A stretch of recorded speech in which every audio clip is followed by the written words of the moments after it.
Hi, my name is Julian Jaramillo, and I'm here to discuss Gangsta Rap. What is it? When did it start? And why is it important? What is Gangsta Rap? Well, it's a subgenre of hip hop that emerged in the late 80s. As it grew popular and became mainstream, it also became more controversial due to the violent lyrical content and reference to gang culture that could be found in the songs. It also didn't help that a lot of the rappers associated themselves with actual gangs. However, one thing that is easily forgotten is how gangster rap was also used to protest. A lot of songs are about the struggles that were faced in inner cities. A song that exemplifies this is Fuck the Police by NWA. Released in 1988, the song was centered around police brutality. It was so vilified in the law enforcement community that the FBI actually wrote a letter to the group discussing their disappointment with the lyrics and how it portrayed law enforcement. Although it'd be groups like NWA that defined gangsta rap, a few behind the scene players helped it become more successful. One of these players, a man named Marion Knight, would use his record label, Death Row Records, to launch two massive albums, Dr. Dre's The Chronic and Snoop Dogg's Doggy Style. These two albums skyrocketed gangsta rap to massive commercialization. In 1996, Death Row Records would release Tupac's All Eyes on Me, which became a classic in the genre and would also be Tupac's greatest commercial success. On the other side of the country, another major player was shaping the genre. Sean Combs, owner of New York-based label Bad Boy Records and a successful rapper in his own right, was making waves with the help of the notorious B.I.G., who was another up-and-coming star just like Tupac. Combs was growing his empire and signing more and more artists. He also helped to revitalize the rap scene in New York. Eventually, this would lead to a rivalry with West Coast based Death Row Records that would turn into what is now known as East versus West Coast.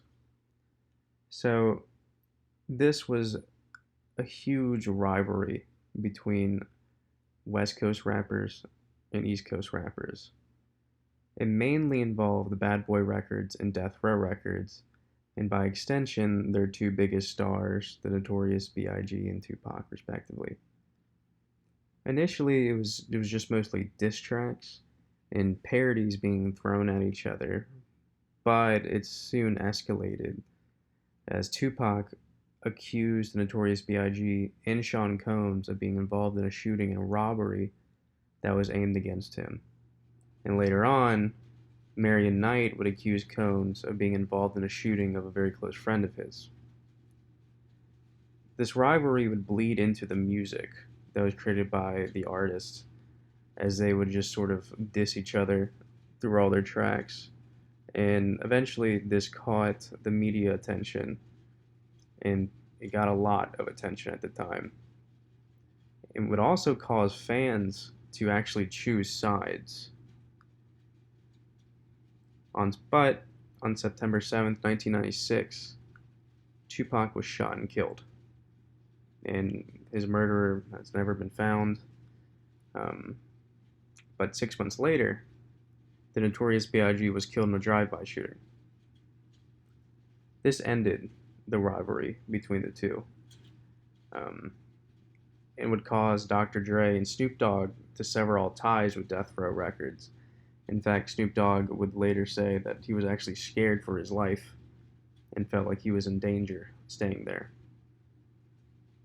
So Bad Boy Records would continue on to have success in the early 2000s, but Death Row couldn't really recover from everything, especially since Tupac's mother was suing them for the rights to his songs.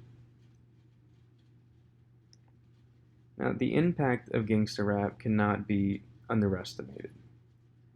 For better or for worse, hip hop became very popular with white audiences, and so this caused huge commercial success. But with this exposure came a lot of controversy due to the lyrical content and all the gang affiliation. So this would cause gangster rap and by extension hip hop, to be associated with gang activity and violence and all of that, which is a stigma that a lot of hip hop music still can't shake today, even though it's more of an outlet for these people to like discuss their environment and their struggles they go through. And gangster rap was part of that. It had the protest side of it, but the stigma that it built around it, it will never probably go away. So, thank you.